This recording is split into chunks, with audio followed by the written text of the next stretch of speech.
मनोरमा बंसल, भागवती सरस्वती विद्या मंदिर, inter college, Muzaffarnagar. मैं सामाजिक विज्ञान की विषयाचार्य हूँ और आज मैं आपको नागरिक शास्त्र में चैप्टर 2 व्यवस्थापिका को समझाऊंगी। व्यवस्थापिका यानी कानून बनाना। सबसे पहले मैं आपसे पूछना चाहूँगी कि कानून ये नियम क्यों बनाए जाते हैं? अगर ये नियम कानून ना हो तो क्या होगा? सोच सकते हैं आप। अगर ये नियम कानून ना हो तो क्या होगा? समाज में अव्यवस्था फैलेगी, चारों ओर अशांति रहेगी और सभी व्यक्ति अपनी मनमानी करेंगे और जो ताकतवर होंगे, जो शक्तिशाली होंगे, वो अपनी हुकूमत चलाएंगे और कमज़ोर वर्ग का शोषण करेंगे। तो आप कल्पना कीजिए, अगर ये नियम कानून ना हो तो क्या आप ऐसे समाज में रह सकते हो? बिल्कुल नहीं। इसलिए कानून या नियम का होना बहुत ज़रूरी है, तभी सभी व्यक्ति का विकास संभव है। तो आज इस चैप्टर में हम व्यवस्थापिका यानी कानून बनाने की क्या प्रक्रिया, कैसे कौन कानून बनाता है, इस विषय में अध्ययन करेंगे।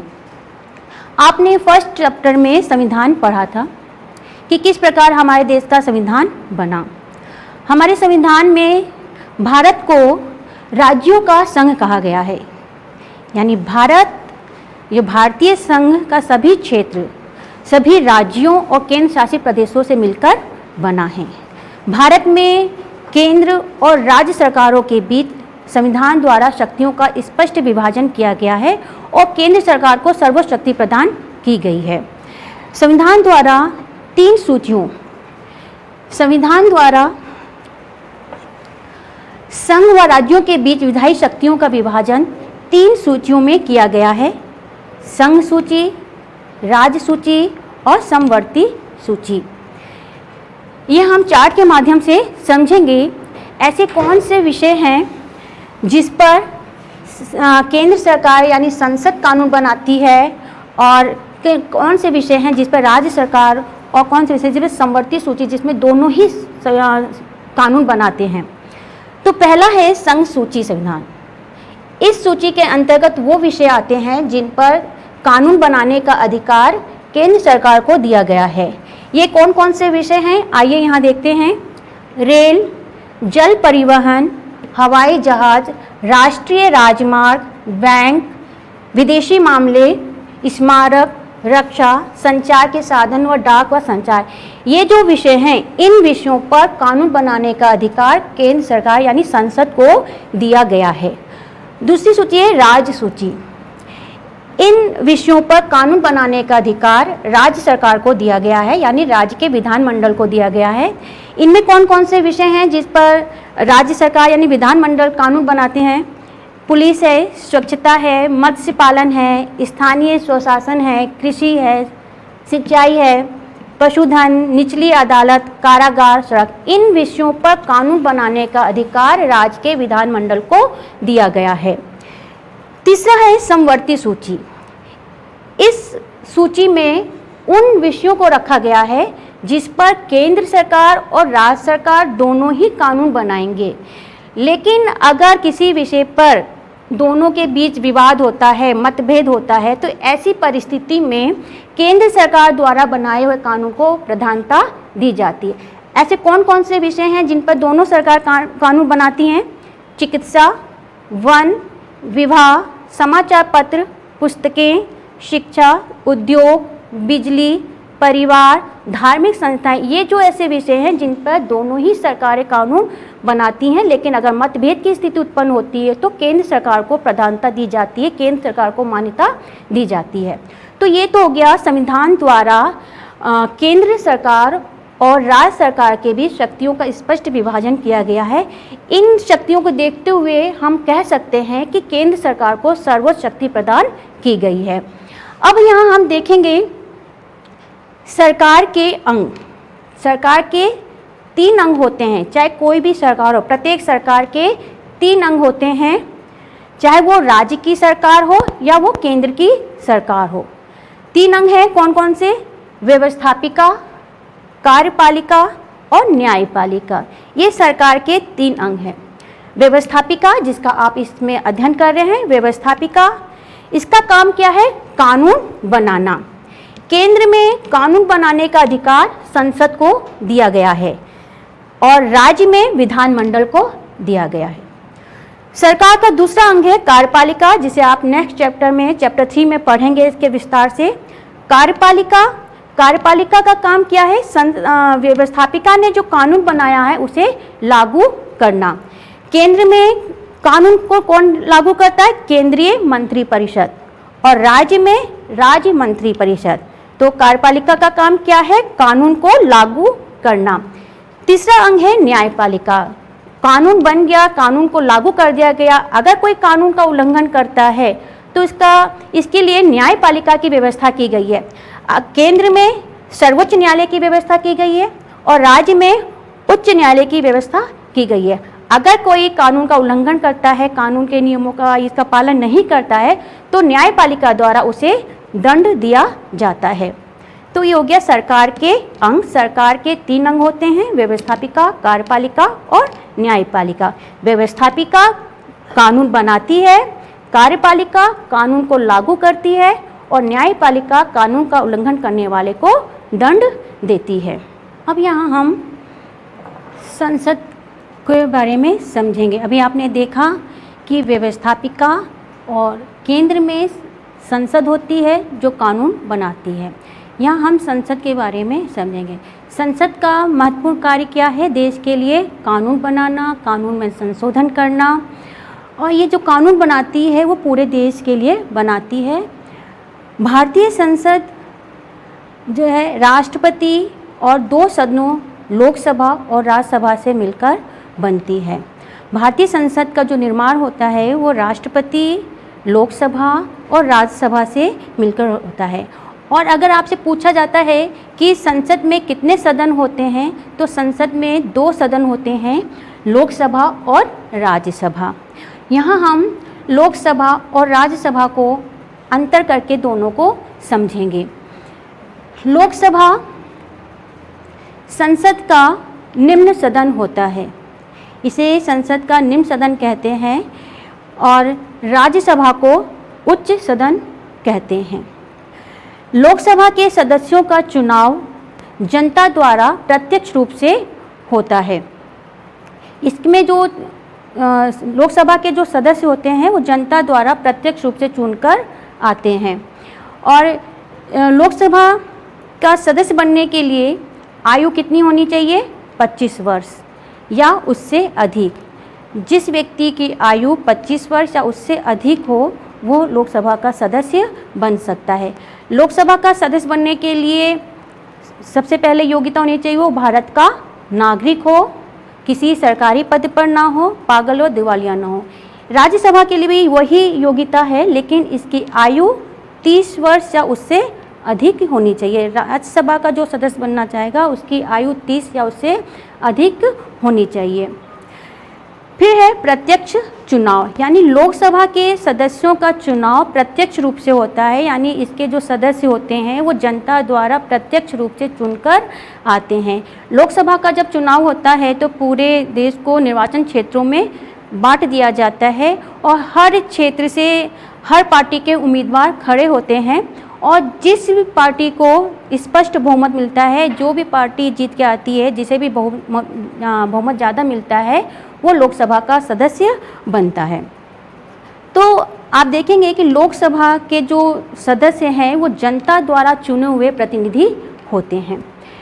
राज्यसभा का जो चुनाव होता है वो अप्रत्यक्ष होता है। इसमें जो सदस्य आते हैं वो राज्यों की विधानसभा के द्वारा चुनकर आते हैं, इसलिए इसका चुनाव अप्रत्यक्ष रूप से होता है। इसमें जनता द्वारा चुने हुए प्रतिनिधियों द्वारा इनका चुनाव होता है। फिर है लोकसभा का जो कार्यकाल है वो 5 वर्ष का होता है और राज्यसभा का जो कार्यकाल है वो 6 वर्ष का होता है। इससे ये 5th पॉइंट है इसका अस्थायी सदन, यानी लोकसभा एक अस्थायी सदन है, यानी इसका जो कार्यकाल 5 वर्ष का होता है इसे समय से पहले भी भंग किया जा सकता है। राष्ट्रपति प्रधानमंत्री की सलाह लेकर इसे समय से पहले भंग कर सकता है, इसलिए ये लोकसभा जो है ये संसद का अस्थायी सदन है। राज्यसभा संसद का स्थायी सदन है। इसके 1/3 सदस्य 2 वर्ष बाद अवकाश ग्रहण करते हैं, इसलिए ये कभी भंग नहीं होती, इसलिए इसे संसद का स्थायी सदन कहते हैं। लोकसभा के जो सदस्यों की संख्या है अधिकतम 552 निर्धारित की गई है। अभी इनकी सदस्य संख्या 552 अधिकतम है, लेकिन वर्तमान समय में इसकी सदस्य संख्या 545 है। 545 में से 2 जो एंग्लो इंडियन होते हैं, जो राष्ट्रपति द्वारा मनोनीत किए जाते हैं, और बाकी सदस्य राज्यों और केंद्र शासित प्रदेश द्वारा चुनकर आते हैं। और राज्यसभा में सदस्य संख्या अधिकतम 250 है और वर्तमान में 245 है।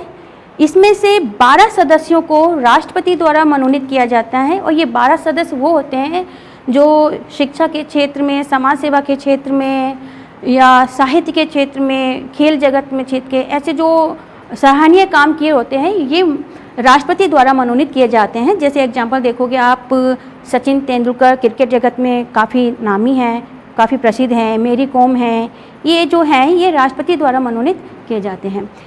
फिर है अध्यक्ष व उपाध्यक्ष।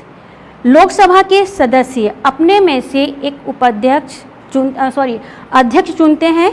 ये जिसे भी बहुमत प्राप्त होता है अपने में से ही चुनते हैं और उसे अध्यक्ष बना जाते हैं। जैसे वर्तमान समय में लोकसभा के अध्यक्ष श्रीमान ओम बिरला जी हैं, तो लोकसभा के सदस्य अपने ही सदस्यों में से एक अध्यक्ष चुनते हैं जो बहुमत द्वारा चुना जाता है, और एक उपाध्यक्ष होता है। राज्यसभा में सभापति और उपसभापति होते हैं। सभापति हमारे देश के जो उपराष्ट्रपति होते हैं वही राज्यसभा के पदेन सभापति होते हैं, और वर्तमान समय में हमारे देश के उपराष्ट्रपति कौन हैं? श्रीमान वेंकैया नायडू हैं, जो राज्यसभा के सभापति हैं। सभापति की अनुपस्थिति में उनके कार्य को उपसभापति करते हैं। ऐसी लोकसभा में अध्यक्ष की अनुपस्थिति में उसके कार्य को उपाध्यक्ष करते हैं। तो यहाँ पे तो आपने लोकसभा और राज्यसभा में अंतर को देखा। इन अंतर से हमें क्या देखने को मिलता है कि संसद के दोनों सदनों में सबसे महत्वपूर्ण सदन कौन सा है? लोकसभा। क्यों लोकसभा महत्वपूर्ण है? क्योंकि इसके जो सदस्य होते हैं वो जनता द्वारा प्रत्यक्ष रूप से चुनकर आते हैं, और इसकी सदस्य संख्या राज्यसभा की सदस्य संख्या से अधिक होती है। और इसकी सदस्य संख्या कितनी है राज्यसभा की? 250। और एक विधेयक भी है, जो विधेयक 2 प्रकार के होते हैं, धन विधेयक और साधारण विधेयक। और जो विधेयक धन विधेयक है वो सबसे पहले लोकसभा में ही प्रस्तुत किया जाता है, और साधारण विधेयक हो वो किसी भी सदन में पहले प्रस्तुत किया जा सकता है, या लोकसभा में प्रस्तुत कर सकते हैं या राज्यसभा में प्रस्तुत कर सकते हैं। लेकिन धन विधेयक है सबसे पहले राष्ट्रपति की अनुमति लेके लोकसभा में ही प्रस्तुत किया जाता है। अब विधेयक को इस दृष्टि से हम देखते हैं कि लोकसभा राज्यसभा से ज़्यादा शक्तिशाली है। अब विधेयक किसे कहते हैं इसे समझना होगा। जब संसद का महत्वपूर्ण कार्य क्या है? कानून बनाना, कानून में संशोधन करना, उसे बदलना। जब किसी नए विषय पर या किसी विषय पर कानून बनाना होता है तो उसके लिए पहले एक प्रस्ताव तैयार किया जाता है। उस प्रस्ताव को ही क्या बोलते हैं? विधेयक कहते हैं। और विधेयक वही हो गए 2 प्रकार के होते हैं, साधारण विधेयक और धन विधेयक। साधारण विधेयक को जब पारित किया जाता है तो 3 चरणों में होकर जाता है, जिसे 3 वाचन भी कहते हैं। प्रथम वाचन, जिसमें संसद की अनुमति लेकर उस प्रस्ताव को सदन में प्रस्तुत किया जाता है, और उस प्रस्ताव पर विचार विमर्श होता है, बहस होती है, चर्चा की जाती है। जब उस प्रस्ताव पर विचार विमर्श होने के बाद जब वह प्रस्ताव बहुमत से पारित हो जाता है तो उसके बाद वह दूसरे वाचन यानी दूसरे सदन में रखा जाता है। दूसरे सदन में भी वही प्रक्रिया होती है, उस पर विचार विमर्श होते हैं, बहस होती है, सब अपने अपना मत देते हैं। जब वहाँ से भी उस विधेयक पर या उस प्रस्ताव पर जब बहुमत से वो प्रस्ताव पारित हो जाता है तो वो तीसरे चरण यानी राष्ट्रपति के पास जाता है। राष्ट्रपति उसे चाहे तो पुनः विचार के लिए भेज सकता है।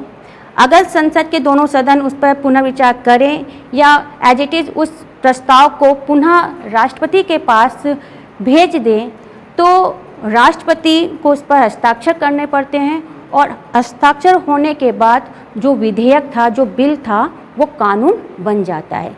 राष्ट्रपति के बिना हस्ताक्षर के कोई भी विधेयक कानून नहीं बन सकता। कानून बनने के लिए राष्ट्रपति का हस्ताक्षर होना जरूरी है। तो इस प्रकार हम देखते हैं कि विधेयक और कानून में अंतर है। हम किसी भी विधेयक को कानून नहीं कह सकते जब तक उस पर राष्ट्रपति के हस्ताक्षर ना हो जाए। तो आज हमने व्यवस्थापिका में देखा कि किस प्रकार व्यवस्थापिका का काम है कानून बनाना, और कानून किस प्रकार बनाए जाते हैं, केंद्र में कानून कौन बनाता है, राज्य में कानून कौन बनाता है और कानून को कौन लागू करता है। इन सारी प्रक्रियाओं को हमने आज समझा। तो आज के लिए बस इतना ही। धन्यवाद।